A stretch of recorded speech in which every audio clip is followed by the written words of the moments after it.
2019년도 부활절 맞이해서 부활의 기쁨이 여러분과 가득하길 바라겠습니다. 자, 오늘 말씀은 요한복음 20장 26절서부터 29절까지의 말씀이 되겠습니다. 요한복음 20장 26절부터 29절까지의 말씀을 제가 먼저 받들어 봉독하겠습니다. 여드레를 지나서 제자들이 다시 집 안에 있을 때 도마도 함께 있고 문들이 닫혔는데 예수께서 오사 가운데 서서 가라사대 너희에게 평강이 있을지어다 하시고 도마에게 이르시되 내 손가락을 이리 내밀어 내 손을 보고 내 손을 내밀어 내 옆구리에 넣어보라. 그리하고 믿음 없는 자가 되지 말고 믿는 자가 되라. 도마가 대답하여 가로되 나의 주시며 나의 하나님이시니이다. 예수께서 가라사대 너는 나를 본고로 믿느냐? 보지 못하고 믿는 자들은 복되도다 하시니라. 아멘. 자, 부활절 메시지를 나누겠습니다. 부활의 주님이라는 제목으로 말씀을 나누는데 미국에 어떤 부부가 있었는데 이 부부가 성지순례를 하게 됐습니다. 성지순례를 가서 예수님의 그 흔적을 보면서 이스라엘에 성지순례를 하는데 그만 사고가 나가지고 이 아내가 심장마비가 와서 그만 운명을 하게 됐어요. 종종 그런 일이 있겠죠? 해외여행을 가서 이런 일을 당하면 굉장히 난감하죠. 아무튼 심장마비로 이제 세상을 아내가 떠나서 이제 그 장례 문제가 생겼는데 관계하시는 분들이 오셔서 그 남편한테 얘기를 하는 거예요. 두 가지 방법이 있습니다. 이곳에서 장례를 치르면 여기는 이제 이스라엘 아니에요. 예수님의 무덤도 있고 또 이런 성지고 하기 때문에 또 의도 있을 거라고 여기에 장례를 치르면 비용도 굉장히 저렴하고 또 한 가지 방법은 시신을 미국으로 이제 옮기는 거예요. 그러면 이거는 번거롭기도 하고 또 돈도 많이 들어간다고 한 10,000불 정도 돈 1,000,000원 이상 가까이 들 것 같다고 어떻게 하시겠습니까? 선생님 이렇게 물어봤는데 남편이 굳이 시신을 본국 미국으로 가져가겠다는 거예요. 이곳에서 사면은 성지고 복된 땅이고 또 축복의 땅이고 예수님의 무덤도 있는 곳인데 굳이 이렇게 미국으로 시신을 가져가겠다는 이유가 뭡니까? 라고 조심스럽게 물어봤을 때 남편이 그러더래요. 여기에 묻혔다가 나중에 예수님처럼 부활하면 어떡하겠냐고 그렇게 얘기를 했답니다. 그러니까 이 부인이 부활하는 것이 더 감당이 안 됐는지 그런 이야기가 있습니다. 예수님이 부활을 하셔가지고 십자가에 못 박히시고 부활하셔서 우리에게 참 많은 복을 주셨어요. 축복을 하셨는데 첫째는 뭐냐면 하나님과 우리 관계가 단절되고 깨어진 상태에서 하나님과 원수되었던 우리가 예수님이 오셔서 우리의 모든 죄 문제를 다 해결하시면서 하나님과 우리를 하나님의 자녀 삼아 주셨어요. 그래서 예수님의 십자가와 부활은 우리에게 하나님의 자녀의 축복을 주셨어요. 죄사함과 함께 자녀의 축복을 주셨어요. 더불어 예수님께서 너에게 평강이 있을지어다 하면서 평안을 우리에게 주셨어요. 많은 사람들은 이 죽음 앞에서 또 세상의 모든 일로 인해 가지고 이 세상의 이 공중 권세 잡은 자의 세력 안에서 죽음 앞에서 살 수밖에 없었는데 부활하신 주님께서 너에게 평안이 있을지어다 말씀하시면서 우리에게 하늘의 평안을 주셨어요. 편안한 것이 아니라 평강, 하늘에 속한 하나님의 평안을 우리에게 주셨어요. 그래서 자녀의 축복을 주시고 또 평안의 축복을 주셨어요. 뿐만 아니라 세 번째는 예수님이 부활하시고 나서 제자들이 예수님이 부활하신 걸 보고 나서 빨리 나가서 부활한 나를 알려라 이렇게 주님이 말씀하시지 않았어요. 예수님은 부활하신 주님은 제자들에게 기다려라 아직 때가 아니다 기다려라 계속 기다리라고 말씀하셨어요. 그러다가 내가 너에게 약속한 성령이 임하리라 말씀하시고 정말 제자들은 부활하신 주님을 곧바로 나가서 전하지 않고 기다렸다가 성령이 그들에게 임하였을 때 그들은 문을 박차고 나가서 부활의 주님을 전했어요. 그러니까 세 번째 성령의 축복을 줬다는 거예요. 부활하신 주님께서 지금은 성령 시대입니다. 누구든지 예수님을 주로 고백하고 믿으면, 부활의 주님을 믿으면 예수님 그분이 우리 안에 성령님으로 오시는 거예요. 그래서 이 성령님이 아까 제가 말씀드린 자녀의 축복, 평안의 축복, 그 외의 모든 것들을 능력으로 함께 하시는 축복을 주셨어요.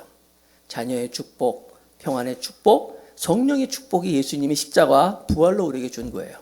우리 옆 사람에게 이 축복을 한번 전합시다. 당신은 자녀의 축복이 있고 평안의 축복이 있고 성령의 축복이 있습니다. 시작, 전해보세요. 네. 아이고, 우리 더감사교회 성도들은 참 똘똘하시네. 이것이 전하는 것뿐만 아니라 정말 우리가 예수님이 우리에게 십자가와 부활이 우리에게 준 하나님의 큰 복이구나 생각하시면 분명한 거예요. 어떤 주일학교에서 꼬마아이가 하나 있는데, 주일학교 초등학교 학생이 한 명인데 이 아이는 지적 장애를 갖고 있어요.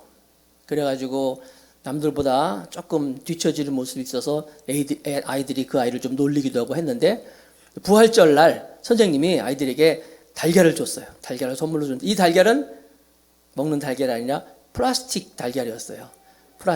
플라스틱으로 만든 달걀을 주면서 이 달걀을 이렇게 열 수가 있는, 이렇게 열리는 그런 플라스틱을 주면, 달걀을 주면서 이 부활절에 대한 의미, 부활절에 대한 말씀을 선생님이 다 가르쳐 주고 아이들에게, 자, 그러면 너희들한테 내가 20분 동안 시간을 줄 테니까 교회 마당에 나가서 이 부활절, 부활의 의미를 상징할 수 있는 어떤 것이든 좋으니까 가져다가 담아가지고 한번 가져와 봐라. 아이들에게 현장 실습을 시켰어요. 그래서 아이들이 막 나가가지고 이제 부활절 날 부활의 의미를 담겨져 있는 것을 그 플라스틱 그 달걀에다 담아가지고 옵니다. 첫 번째 아이가 가져왔어요. 선생님이 넌 뭘 담았니? 라고 보니까 딱 열었는데 꽃이 들어있었어요. 이쁜 꽃이 들어있었어요. 이게 뭐야? 그랬더니 죽은 나무 같았는데 다시 살아나가지고 이렇게 이쁜 꽃을 피웠어요. 그래서 나는 이제 부활절 날 하나님께 부활의 주님의 기쁨을 이렇게 가져왔습니다. 그래서 선생님이 아이고 훌륭해, 잘했다 그랬어요. 두 번째 아이가 뭘 가져왔나 딱 열어보니까 거기에 나비가 들어있었어요. 애벌레가 이제 이렇게 나비로 이렇게 변화해서 부활의 주님을 노래하고 있어요. 너도 잘했다 칭찬했어요. 또 다른 아이는 나뭇잎을 가져왔어요. 이 나뭇잎도 마찬가지로 겨울 내내 죽을 것 같은 나무가 이렇게 이파리를 나오고, 그래서 부활의 주님을 찬양합니다. 너도 훌륭해.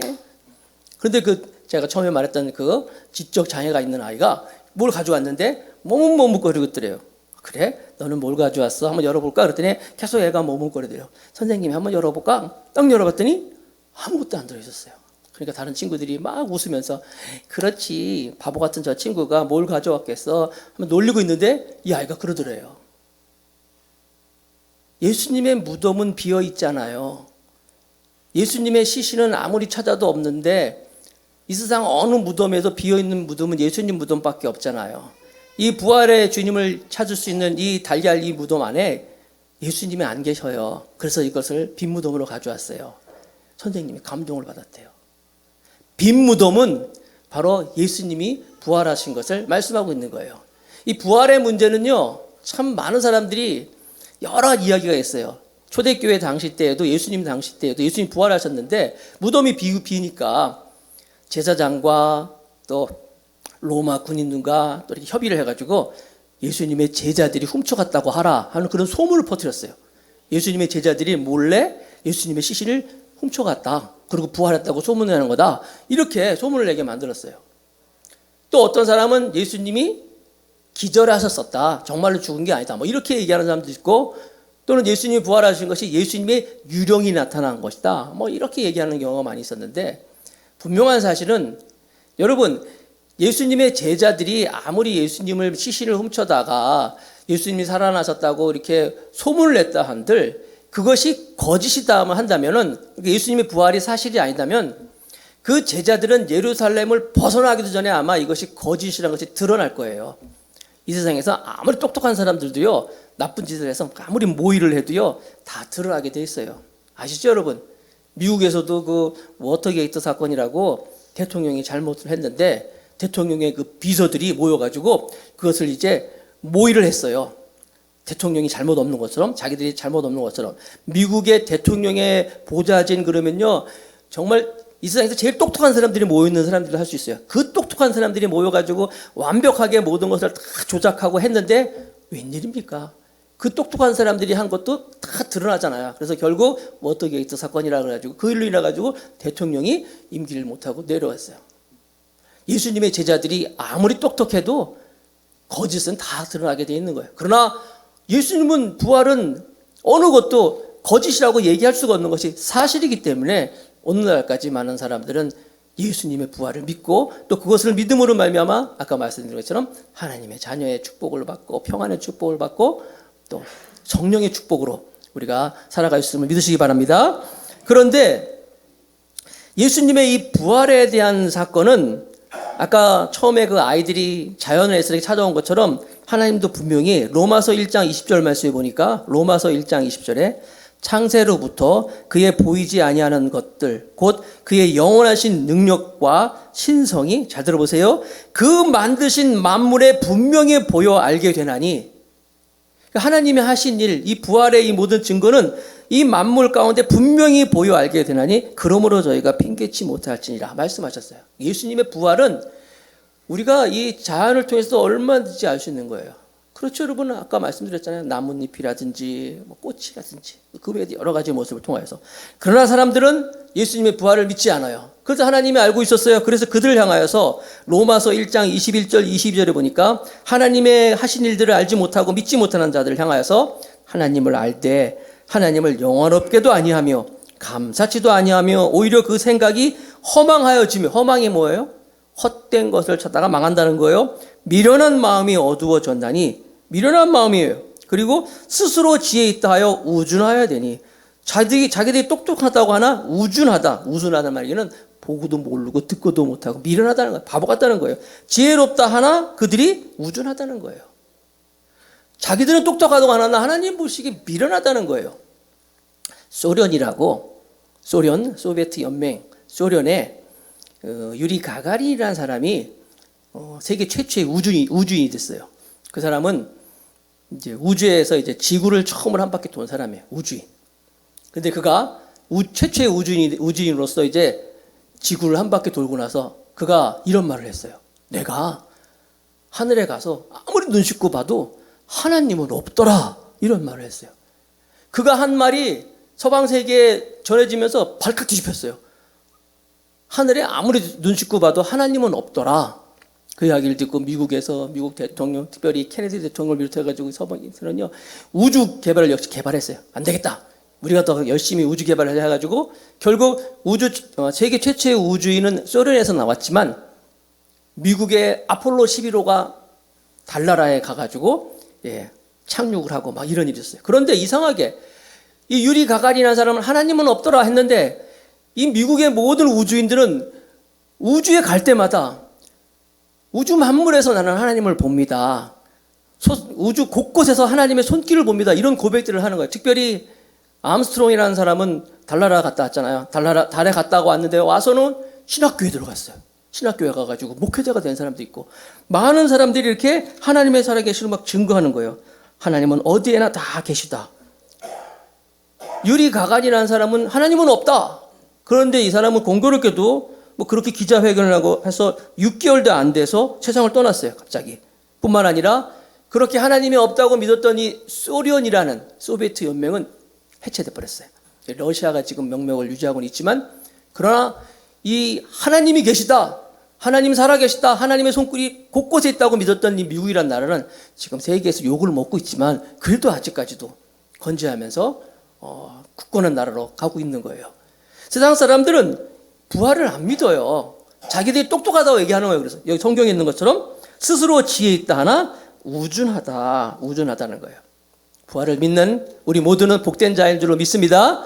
다 부활해요. 우리는요, 하나님의 형상을 가지고 만들어졌기 때문에 하나님의 형상은 뭐예요? 하나님은 영원한 분이시기 때문에 우리는 하나님의 형상을 따라서 만들었기 때문에 우리도 영원한 존재예요. 이게 무슨 얘기냐면 이 세상에서 우리가 죽더라도 이 세상에서 죽음이 끝이 아니라 또 다른 영원한 세계로 살아가는 영원한 존재라는 거예요. 그러니까 죽음이라는 것은 끝이 아니라 영원한 세계로 잇대어질 수 있는 접촉점이 되는 건데 문제는 어떤 부활이냐 이거죠. 우리가 어떤 부활로 부활할 것이냐. 성경은 요한복음 5장 24절 말씀해 보니까 내가 진실로 진실로 너에게 이르노니 내 말을 듣고 또 나 보내신 이를 믿는 자는 영생을 얻었고 심판에 이르지 아니하나니 사망에서 생명으로 옮겼느니라.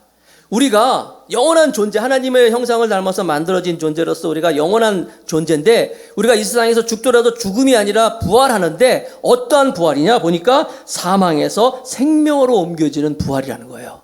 할렐루야. 우리가 영원히 사는 존재인데 사망으로 우리가 부활한다면 얼마나 불행하겠어요. 사실 창세기 3장 15절 말씀이 굉장히 중요한 말씀인데 이런 말씀이 있어요. 내가 너로, 너라는 것은 뱀입니다. 사탄을 얘기하는 거예요. 내가 너로 여자와 원수가 되게 하고 너의 후손도 여자의 후손과 원수가 되게 하리니 여자의 후손은 예수님입니다. 이 세상의 모든 사람 중에 다 남자의 후손인데 여자의 후손은 예수님밖에 없는데 여자의 후손은 내 머리를 상하게 할 것이요 너는 그의 발꿈치를 상하게 할 것이니라 하시고 이 세상에는요 죄를 지면서 모든 사망 권세가 이 세상을 지배하게 됐어요. 물론 죽음이라는 것도 하나님의 주권 안에 있지만 그러나 이 공중 권세, 이 사망의 권세를 가지고 있는 어둠의 세력, 사단의 권세가 예수님도 마찬가지로 여기 발꿈치를 상하게 하는 것처럼 예수님을 십자가에 그들이 못 박았어요. 발꿈치를 상하게 한 거였지만 결국 여자의 후손은 너의 머리를 상하게 할 것이다. 바로 이 죽음의 권세를 누가? 예수 그리스도께서 파하신 거예요. 그래서 우리는 그 예수님을 믿으면 우리는 사망으로 부활이 아니라 생명으로 부활한다는 사실을 믿으시기 바랍니다. 예수님이 이 땅에 오신 목적은 요한일서 3장 8절에 하나님의 아들이 온 것은 마귀의 일을 멸하려 하심이라. 바로 이 사망의 권세를 파하러 오셨고 히브리서 2장 14절 말씀엔 자녀들은 혈육과 함께 속하였음에 그도 또한 한 모양으로 혈육과 함께 속하심은 사망으로 말미암아 사망의 세력을 잡은 자 곧 마귀를 없이 하시며 또 죽기를 무서워함으로 일생에 매여 종노릇하는 모든 자를 놓아주려 하심이라. 여러분 이 죽음이라는 것은요 사람들이 다 무서워해요. 그렇잖아요 여러분. 욕 중에서 가장 무서운 욕이 뭐예요? 확 죽여버릴까다. 이게 얼마나 무서운 욕이에요. 그리고 정말 이 세상에서 가장 좋은 나에게 정말 좋은 은사는 뭐예요? 나 생명의 은인 아니에요? 이 죽음에 관계되는 게 그런 거예요. 그래서 사람들이 다 이 죽음이라는 것에 관계가 돼 있고 또 두려워하는데 말씀해 보면은 바로 이 일생의 죽음에 대한 종노릇하는 자들을 놓아주기 위해서 주님께서 이 땅에 오셨고 주님이 하신 일이라는 거예요. 그래서 여러분 우리가 정말 이 부활신앙을 가지고 있는 사람들은 아 예수님이 부활하셨구나 믿는 정도가 아니라 정말 그 부활신앙이 우리 가운데 있는 사람은요 죽음도 안 무섭다는 거예요. 여러분 죽음이 안 무서운데 세상에 뭐가 무섭겠어요? 여러분 가운데 직장이 무서운 사람이 있습니까? 결혼이 무서운 사람이 있습니까? 공부하는 게 또 여러분의 인생에 무서운 게 있습니까? 우리가 진정으로 예수님이 부활하시는 걸 아는 것이 아니라 아까 성령 말씀드렸잖아요. 성령으로 오신 예수님 우리 안에 계시면요 이 세상에 어떤 것도 두렵지 않아요. 어떤 것도 두렵지 않기 때문에 너에게 평강이 있을지어다. 평강의 축복이 있는 거예요. 이 부활의 주님을 믿는 우리 모두가 되길 바라겠습니다. 메뚜기하고 하루살이하고 같이 재밌게 놀았어요. 한여름날 막 재밌게 막 놀다가 저녁이 되니까 메뚜기가 하루살이야 이제 그만 놀자. 이제 내일 만나자. 우리 헤어져서 내일 만나자니까 하루살이가 내일이 뭐야? 라고 물어보더래. 메뚜기가 내일에 대해서 잘 설명해 줬어요. 이제 밤이 되면 하늘에 달이 뜨고 별이 뜨고 껌껌해지고 다 사람들이 잠자고 다음날 아침에 해가 뜨면 그게 내일이야. 하루 사이를 이해를 못하는 거예요. 그래가지고 날이 더우니까 메뚜기가 정신이 이상해졌나? 이랬어요. 그리고 헤어졌는데 그 이후로 메뚜기는 그 하루 사이를 볼 수가 없었어요. 그래서 메뚜기는 할 수 없이 이제 개구리를 친구 삼아서 놀았어요. 여름 내내 개구리랑 같이 잘 놀았는데 이제 가을이 되고 날이 선선해지고 추워지니까 개구리가 그러는 거예요. 메뚜기 이제 그만 놀자. 이제 우리 헤어졌다가 내년에 다시 만나자꾸나 그런 거예요. 그 메뚜기가 내년이 대체 뭐야? 물어보는 거예요. 내년이 뭐냐면 개구리가 잘 설명해 주는 거예요. 날이 추워지고 꽁꽁 얼고 그러면은 다들 땅속에 들어가서 깊이 들어가 잠을 자는 거야. 그리고 이제 다시 날이 따뜻해지면은 다시 우리가 나와서 생활하는, 그게 내년이야. 메뚜기는 그걸 이해 못하는 거예요. 그러면서 메뚜기는 얘가 날이 추워지니까 개구리가 좀 정신이 이상해졌나 이렇게 생각하는 거예요. 여러분, 부활도 마찬가지예요. 우리가 지금 이 세상을 살아가기 때문에 영원한 세계에 대해서 잘 몰라요. 모른다고 해서 사실이 아닌 건 아니에요. 부활을 믿든지 안 믿든지 우린 다 부활합니다. 다 부활하게 돼 있어요. 아까 말씀드린 것처럼 생명으로 부활하는 거예요. 그 부활의 첫 열매가 되신 예수님이라는 거예요. 예수님을 우리가 믿으면 우리도 모두가 다 부활하는 거예요. 여러분, 근데 설마 이 가운데 처음에 얘기했던 그 미국 부부처럼 그냥 이 아내가 다시 부활하면 어떨까? 여러분, 그런 걱정하지 마세요. 그때 우리가 부활할 때는요, 지금 우리의 모습이 아니라 하나님의 완전한 모습으로 부활하는 거예요. 하나님이 만들어 놓으신 정말 완전한 모습으로 부활하는 거예요. 그럼 어떻게 알아봐요? 그때는요, 우리랑 지금 이 세상이랑 차원이 다른 세상이에요. 정말 차원이 다른 이런 차원이 아니라 다른 세상, 세계에서 우리가 부활한다는 거예요. 그게 어떻게 알 수 있냐면, 변화산에서 예수님이 모세와 엘리야를 만나잖아요. 모세와 엘리야를 만났는데 제자들이 알아보잖아요. 그렇죠? 아니, 자기들이 모세 사진을 봤어? 엘리야 무슨 명함을 받았어요? 어떻게 압니까? 그때 변화산에서는 그들은 천국을 경험한 거예요. 정말 천국을 경험할 때는요, 지금이랑 차원이 다른 거예요. 정말 아름다운 모습으로 우리가 형상으로 부활하는 거예요. 믿는 여러분 되시기 바랍니다. 예수님이 부활하셨을 때 제자들, 오늘 아까 영상을 봤지만 도마라는 사람은 믿지를 않았어요. 사람이 어떻게 죽었는데 살 수가 있어? 나한테 그런 말 하지 마! 하면서 거부했습니다. 요한복음 20장 27절에 예수님께서 부활하셔가지고 도마에게 이야기합니다. 도마에게 이르실 때 네 손가락을 미리 내밀어 내 손을 보고 네 손을 내밀어 내 옆구리에 넣어보라. 그리하고 믿음 없는 자가 되지 말고 믿는 자가 되라.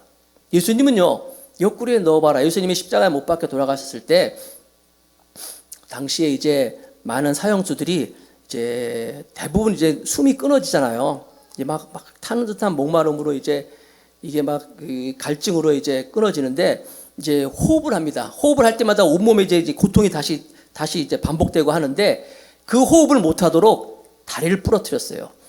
다리를 부러뜨리면 다리에 힘이 없으면 이제 이 호흡이 안 되잖아요. 그래서 호흡이 끊기는 건데, 그래서 로마의 군병들이 예수님을 이제 십자가에 못 박힌 이제 마지막으로 이제 절명시키기 위해서 다리를 끊어뜨리려고 했는데 예수님이 이미 운명하셨잖아요. 6시간 있다. 그래서 옆구리를 찔렀잖아요. 찔르니까 보통 사는 사람은 피만 나지만 죽은 사람은 물과 피가 한꺼번에 쏟아지는데 이제 그런 모습을 보여주고, 옆구리가 그랬던 건데 예수님이 보여주는 거예요. 만져봐라, 내 옆구리를 직접.